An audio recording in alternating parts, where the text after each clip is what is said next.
Hey, everybody. Thank you for joining our podcast, Moms on the Move. I'm Jen Wills. And I'm Jennifer Sis. We are discussing autism on today's podcast. So we have 3 guests with us. We have Melissa Weathersby, Melissa Knox, and our mutual friend, Julie Martin, with us today to talk about autism and everyone's personal experience.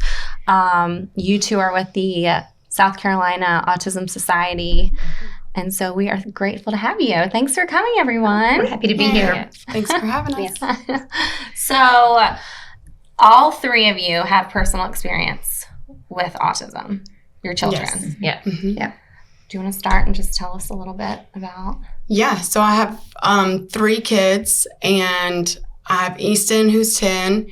He was diagnosed at about 2.5, and then Beckett, he was diagnosed sooner. I was trying to get him in, like, right at that 1-year mark, but they, kind of blocked me on that. So he was a little before 2. And then Remy, she's got some speech delays and stuff, but she's doing good. So I've got the 2 boys with autism, and we're doing our thing. Wow. Yeah. So what did it look like when he was diagnosed? Easton, I was the first of my friends to have kids. So,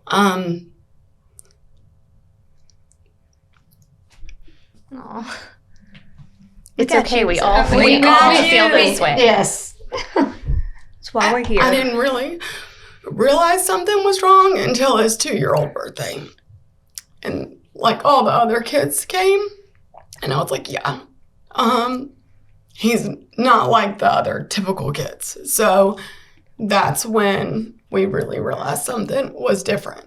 So that's when we started his testing. And obviously you go to developmental peds here if you live in Greenville. And man, this doctor was like ruthless. Like, she basically told us that he would, never talk. He wouldn't live on his own. He wouldn't be married. He wouldn't have relationships. I mean, like, horrible stuff to tell parents. And then That is actually really horrible. it was like a gut punch. Yes. It was bad. And so me and my husband were sitting there, like, trying to take all this in, and we got him in with the ABA, and, obviously OT. What is the ABA? It's Applied Behavioral Analysis. Okay. And that's with Project Hope Foundation.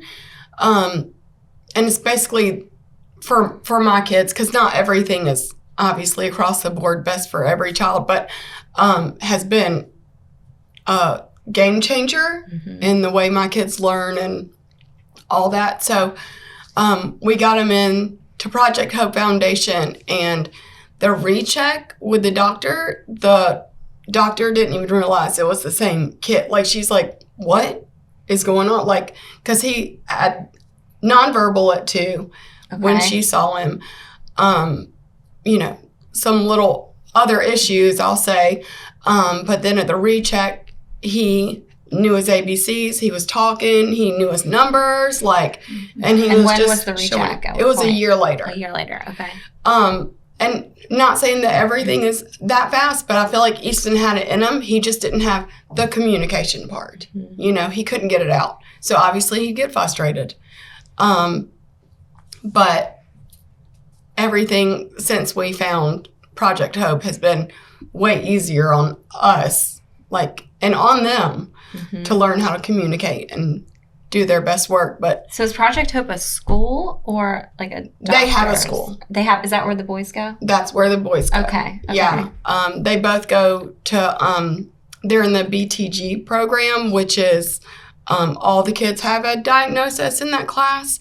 And it's school plus ABA therapy in the classroom. Okay. So it's not like just going to your typical school and all that.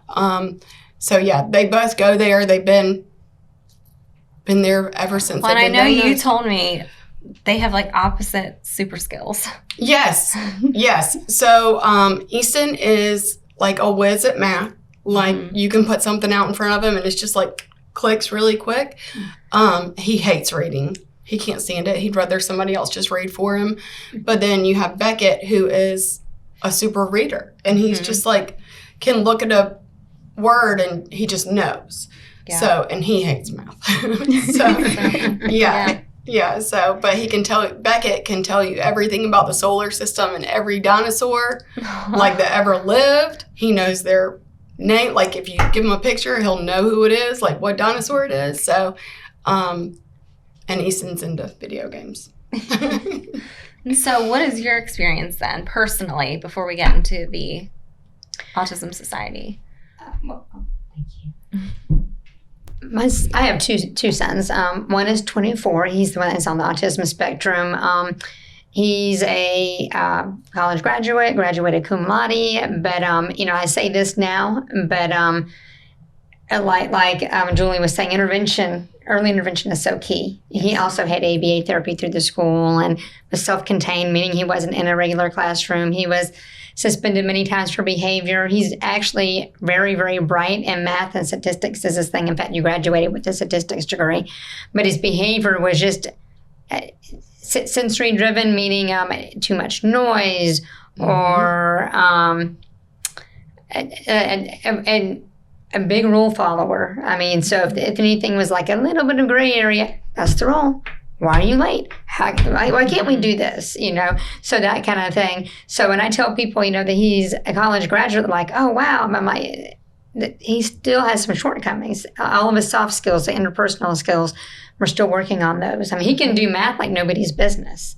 But when it comes to, he's still not sure, when you're being sarcastic or not. Like, if I talk to him on the phone, he says, I can't see your face. Are you being sarcastic? Are you joking? And I'm like, yeah, I'm joking. Or no, I'm dead up serious. And he's like, I can't see your face. I don't know. And I'll have to ask things like that. Like super literal. Extremely literal. He, when he asks me how my day is, I'm like, I think he's only asked me twice in his whole life how my day is. But he tells me about his day, but mainly it's talking about what's of interest to him: football, baseball, certain video games, and things like that. It's not real. I want to hear about his life, and it's not always what he's doing. But but he's also had lots and lots of therapy and lots of early intervention, a lot of ABA.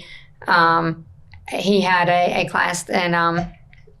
His resource class was actually, it was very unique because it wasn't just a resource class for academics. These kids didn't need academics. They only needed social skills.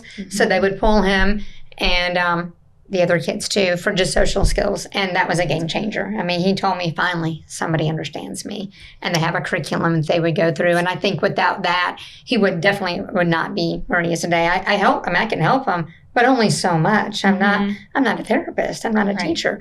So he went through all that to get where he is today. But even now, it's a struggle. He can do a lot, but sometimes I'm like when he's sick, he does well by himself, but he doesn't tell me. He doesn't live with us. He's been out for 3 years. He lives in a condo in Columbia with his brother. They decided they went a room together, so it makes his mama heart very happy. So and they're doing great. They love it.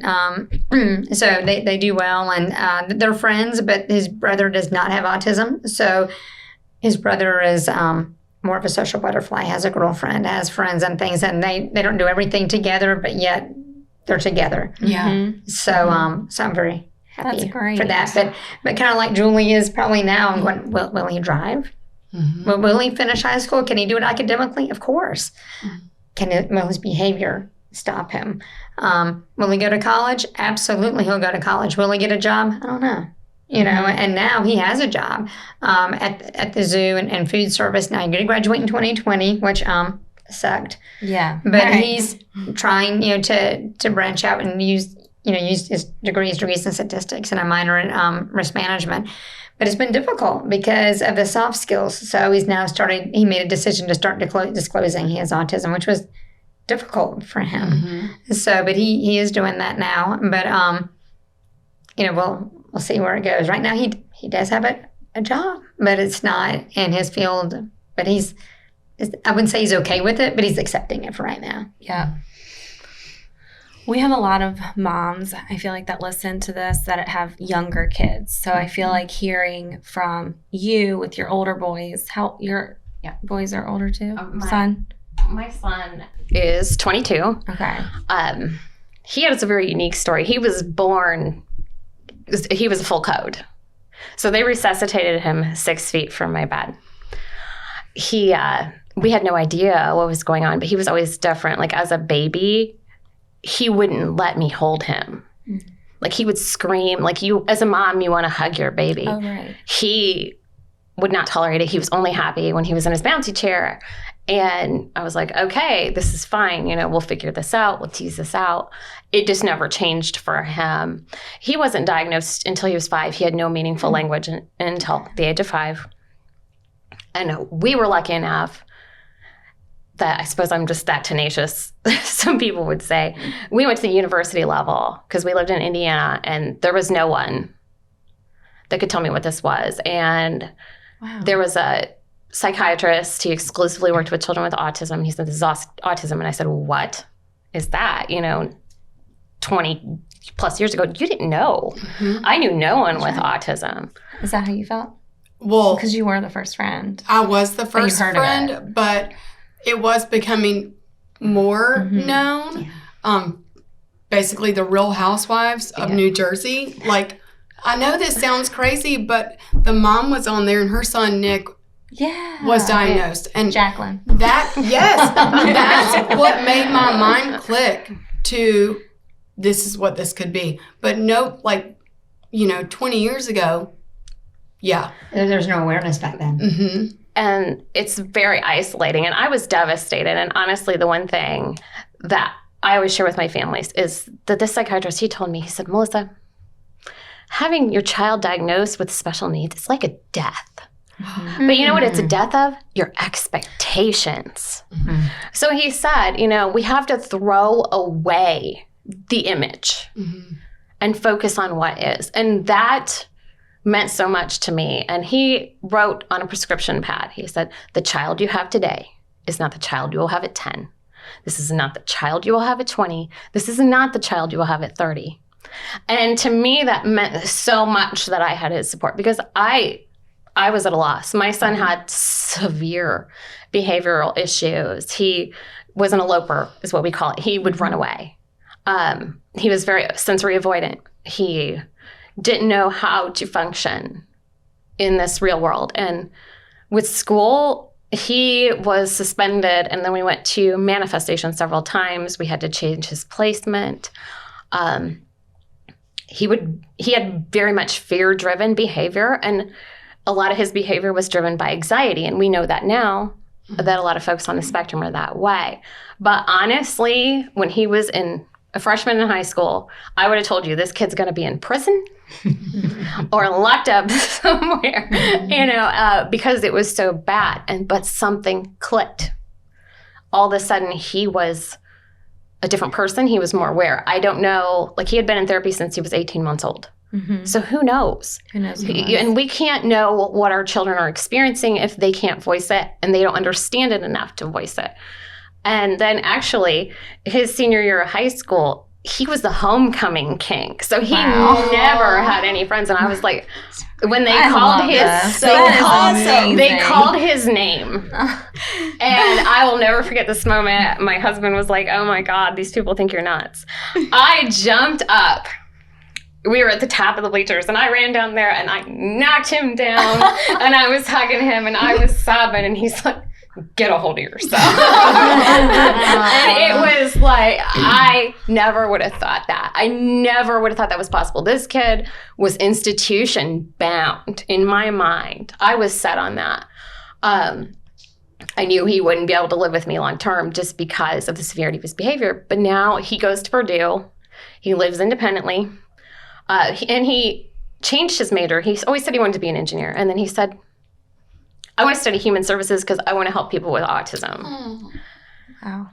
And he's like, I've accepted I'm going to be poor forever. It was just... And he literally means that. Yes. I couldn't believe it. I never would have thought that. And I think it was because I was so caught up in that picture. I had such a hard time letting go. But we have to let go. Mm-hmm. We have to just see, what comes and enjoy it. I missed out on so many things that I wish I could go back and enjoy just that moment. Like, just enjoy the win of the week. Okay, today we had no fits. The school hasn't called me 37 times.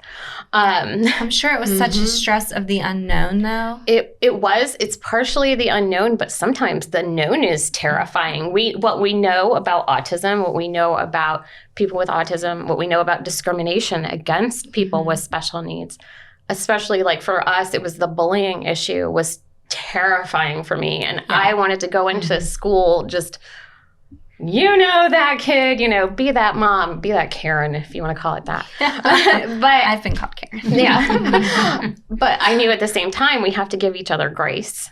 Mm-hmm. And he had to learn how to deal with people. And honestly, the psychology-based curriculum that he's getting, he said, Mom, I never understood.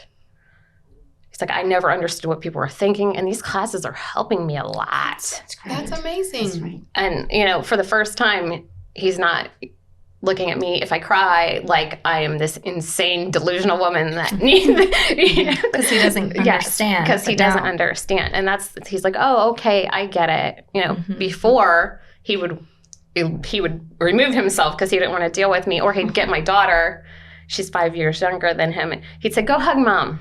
But she needs you. You can deal with her. So there is hope, and it does. Like Melissa said, it gets better, but you just have to have faith. You have to trust in the process and have faith that you're going to do the things that your child needs to do to get them where they need to go. And if you don't, that's why organizations like ours exist. Mm-hmm. That's incredible. The belief, you believing in your children, I can feel it sitting here. I know. That's why they're where they are, is because you fought for them, you believed in them, and you knew more than anybody else. And I can feel that with you. It's amazing. The strength is amazing. Yeah, thank you. So what does the South Carolina Autism Society provide and offer? We provide case management services, and then we're with the parent-school partnership. Program. Yeah. It's really important. If you have a child with autism, it's really important to do this. Thank you. I appreciate to go through use their service, you're saying? Yes. Okay. Yes. What we do, our job, they call us parent mentors. And so Melissa lives in the Greenville area. I live in Lexington, Columbia area. So what our job is, we assist families that have a child on the spectrum or are trying to get diagnosed. We help them with the school process, the educational process. We're not teachers, we're not therapists, but they have to go to meetings called IEPs, Individualized Education Plan meetings. And they can be, that the family sometimes feels they're daunting, they can be scared, they feel like this is the school against them. Mm-hmm. Our job is to come in and we're like a mediator, a liaison between the school district, and the family, trying to get them all to understand, what the IEP process is. There's laws, that we all have to, we all have to be, familiar with. And all of our mentors, what makes it special is we all have a child on the spectrum. Mm-hmm. So we're not just, talking the talk, we're walking the walk. Yeah. We're still walking the walk. Yeah. So that's what makes it be, a little bit unique with that. And so we can actually go to meetings with the family. We can talk on the phone for support. Part of our job is also being a sounding board. I have moms that say, this isn't about school. I've got one that's going to call me this week. And she's like, it's not about school. I just need to vent. Bring it on. I'm fine. Mm-hmm. I feel like for the most part, it never goes away, but I feel like I've come out on the other side. And if there's this silver lining to everything I went through, this is it. Mm-hmm. I mean, this is it. I love my job. I can't imagine doing anything else. And I think most of us feel that way. I 100% agree. For me, it was always that day-to-day, what gets you through is the people and the relationships. And we work with the parents and with the school district. We have a very unique relationship with some of, area administrators here in Greenville County. I can't say enough about Malden Elementary. Okay. And they have some super great staff. I mean, there's great staff throughout Greenville County, don't get me wrong, but I have this relationship with them where they can call me. They know that I can talk to mom and dad. I can coach them up. We can tease things out together. But it's very much that partnership. It's this collaborative process, because without it, our kids aren't as successful as they can be. And it's really important sometimes that we know that we have to work with everybody. There's room for compromise. And compromise doesn't mean that somebody loses, right? It's that we're all coming together and our entire focus is what's in the best interest of that child. And how powerful is that? And you're not alone. I mean, a lot of women I know have to feel alone. But Yeah. When Julie, you get the diagnosis, you feel like you're just dropped into a new world, and there's like nobody told you where to go from there. So like you need the advice and the help I from think other you said it people. so You have perfect. support. You're Yes. mourning something Yes. that you had imagined for your family, Mm-hmm. for you as a mom. Yes. I mean, and then it's stressful for you and your husband too, on top of that, because I know for a fact that not just specifically autism, but really any kind of special needs is such a stressor on the family. Usually, not always, but usually the mom takes it all on, and then it creates a different dynamic than, again, what you are anticipating. And it's also, if they have siblings, it's difficult, because sometimes you feel like not only is the person, your child that has autism needs more of your time, you're emotionally bankrupt at the end of the day. So not only are you tired, but then you're like, and they're having to see the brunt of their brother, it can be girls too, but brother having a complete meltdowns, completely falling apart. They fall apart at school, and they go to that school too. So everybody's looking to them like, are you like that too? What's going on? And it's difficult. And I always, tell families to make sure you have that extra time with the other sibling. I mean, I used to, my kids are 3 years apart, but 2 years in school. And before, my youngest is 21 now, but when he was in elementary school and middle school, if I knew I had been kind of bankrupt for him, I would actually go and get him, have to kind of kidnap him from school. And I wouldn't tell him I'd go there. And he's like, what are you doing? I said, I'm kidnapping you. We're gonna go to lunch, and we're gonna go shopping and just spend some time together. I think it's important to tell him, I know your brother takes a lot of my time, and I know I'm tired. I said, but I want to know that you're important. And I don't want you to ever feel left out or like you're less than. And I want to spend time. It's just all about you. We don't talk about anything except what he wants to talk about. Because I didn't want him ever to feel, like he was less than, or I'm not as important, or even I wish there was something wrong with me, so mom would give me her attention. I don't want him to ever feel like that. Yep. So I think it's important. I love that the reality is what the two of you are, and not the diagnosis that Julie got at the beginning. This is hopeful I for you know. to hear. I know that This that is is so heartbreaking good. that doctor had talked to you like that. I mean, that's too much. And it probably amazes me. happens a lot. She's not there anymore. Well, I mean, She's not around. there It anymore. probably happens a good bit. This is entirely too common, and I want to bring it back to the statistics because I'm a statistics person. 40% of all mothers, caregivers of children with special needs, will have a suicide attempt or have had suicidal thoughts in the past 10 months. And part of this is because the way we address this.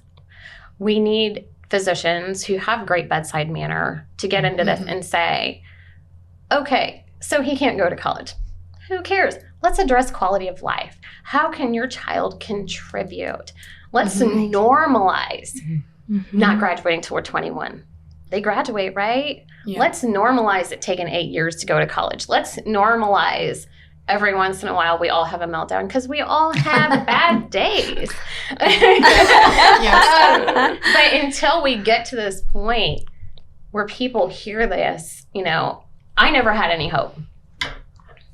When my son was young, I had no hope at all. I was like, this is just it. I was like, this is bad. And I wasted all that time. I wasted that time with my daughter. But, having a special needs sibling, my daughter is the most compassionate person you will ever meet. She cares about everyone. She's not one of these little mean girls. She's never going to go. So it's about finding that joy in your situation. And that's why, that's why I took this position with South Carolina Autism Society. I'm working on my PhD So there are 100 things that I could go out and do and make more money, but not things that I can do that can help people in the way that we desperately need to help people. I think like one of the positives is, I've noticed a change, and we've talked about a few different times, but the way that physicians now take care of the checklists with moms. I've said it even about postpartum, from when my first was born to my third was completely different. I mean, it was kind of like, how are you feeling? All right, good. The third one was like, we need this checkup, this checkup, this checkup. But the same is going with the pediatricians with these checklists now for the kids that you have to fill out Also, if you feel something different, though, then your doctor is actually, pediatrician is actually telling you, you need to push forward. You have to be their voice. If you think something that mommy instinct. Yes. And keep pushing until you get to if you need to see another doctor, or, if you need to go somewhere else, you have to seriously be their voice and keep pushing. Some doctors just are like, oh, they're fine. They'll just, be a late talker or whatever. You're like, no. A mama knows. Yes. I've left our pediatrician. I refuse to see. And again, this isn't even regarding, it was like weight based. And I'm like, I'm not worried about it, and sometimes it's just the wrong fit and you just feel it. And you're like, yeah, you need to have somebody that listens to you. Advocates for you. Yeah. For sure. This is why we needed to do this today. This has been amazing. I know. The awareness. Yeah, and at the same time, I want to encourage parents, just because someone had a negative experience doesn't mean you will. There are times where they're like, oh, well, so-and-so is saying this school isn't great or this doctor isn't great. And you could have the same experience. We need to find physicians. We need to find providers that speak to the things that we care about, because we're all different. And the kids are all different. Different fits for everybody, for sure. So the resources, your best resource so far has been the Hope Foundation. Excuse me, Project Hope Foundation. Hope. Yeah, Okay. and they do the ABA, and my boys also go to school there. So. Okay. And so how about you? The best resources you feel like you offer, or anybody who doesn't have a resource right now, who needs that. You go to them. Yeah, South Carolina. I would say It's them. call our office, in Columbia, and they will, we have a really good person there that answers the phone, and she can kind of direct you where you need to go from there. We have our information and referral, and let's say you're new to town and you need a dentist that can deal with a person that has autism. You can call her, and she can give you a list of where you are in the state. You need somebody that can cut their hair when they're trying to move all around and freaking out from the sensory stuff. She has that kind of thing. So that's the information referral. We talked about the parent-school partnership program already. We have case management. And case management, they handle everything that's not school-related. Okay. Let's say that somebody needs ABA therapy in their home, or they need adult services. They need a support group or something like that. They can talk to the case managers, and anything that's outside of the school, just the living outside the school in their home or in the community, they can help with all of that. So the good thing with that is that we all work hand in hand. There's no competition. We all work hand in hand with all of that. And, we have, of course, we have our outreach like we're doing today. And then we also, we have our fundraisers, and, you should. I was just getting ready to ask you about that, because we had talked about that earlier. Yeah. That's a good, we have, COVID has messed so many things up, so I'm really hoping we're going to have it this year. But our big one was Strides for Autism. And we usually have it in Greenville, and then we also have it in the Columbia area. It's a fun walk. We have different vendors that come that are all, it's not just any vendor, it's vendors that are toward some of our services that they need. Have you been to it, Julie? I have not been to it. It's and I know Melissa hasn't. Yeah, we'll show up. It is so fun. We end up having a band, and we have food vendors there, and face painting, and there's a thing where we start the walk, and we say a walk. It's and then we have like little signs that would go up there. like smile or pat your tummy as you're walking, or things like that. And 1 year we had superheroes that came. I mean, it's great. It is so much fun, and we sell our own. We have merchandise autism merchandise also, and I help with that. But it's just so much awareness that the whole point is it is a fundraiser, but it also is getting awareness out there. We want more people to be aware because there's so much of the time that people really don't even know what autism is. They think of the person spinning or a Rain Man, which he didn't even have autism. And there's such a big spectrum. I mean, even three of us sitting together, the only thing that's going to be similar is they're all male. Yeah. They're all so completely different. And then the personalities play into it too, like anybody would. But I was also, I just wanted to say this, a friend of mine, when I felt like how are things going to be, with my son, she told me, she's like, he will get there. It just may take a little longer. And does it really matter? Does it really matter that it took a few years longer in the span of your life? The grand scheme of things. It just may take, he'll get there. It just may take a little bit longer and may have to do it his way, but he'll get there. And, she told me that when he was in middle school. He's now a college graduate, and I still have it with me. I tell my clients that all the time because I just, you want to have that hope that they will get there, but in their time. We all do things at different Yeah. And they have specific skills. Right. I mean, I've talked to you about your son. Yeah. He has specific skills that he is very good at that people need. Yes. If you can just get through those soft skills. Right. Yeah. You don't have to. Well, you don't have and to be like you your said, friend. being more transparent, during the interview might help. Right. And actually, Jennifer taught me how to do that. So thank you. You're I welcome. appreciate that. So that was her advice. So if someone was listening right now and they just found out their child has autism or is somehow on the spectrum, what would your advice be to them? My first advice is seek support. Stay off the internet. Stay off the internet. Seek support through a reputable agency or reputable organization, because someone that's upset about their situation, they're going to tell a million people. Someone that's satisfied is going to tell 5. I always think, we yes, don't so true. get a lot of positive stories, and we need to hear those. Just know that this moment, as bad as it feels like the end of the world. It's not. It's not going to be the end of the world. Your child can go on and do great things and contribute in a meaningful way, and that's all we ever really want. And just know that all of us, I mean, special needs moms, we're autism moms. We are here for you. I mean, at the end of the day, we have such a great sense of community, and I think that's so important. But if you need help, reach out. If you're overwhelmed, reach out. Talk to your personal physician. Sometimes some mental health counseling for mom and dad can help just ease the transition. And if you are stressed, your child is stressed, and just take some time, give yourself grace, and know that you'll get through it, and so will your child, and your life's going to be so much richer for it. Wow. Early intervention is definitely key. Early intervention. Like, it really helps. It really does. But, if you need a little bit of time to, readjust, get your bearings again.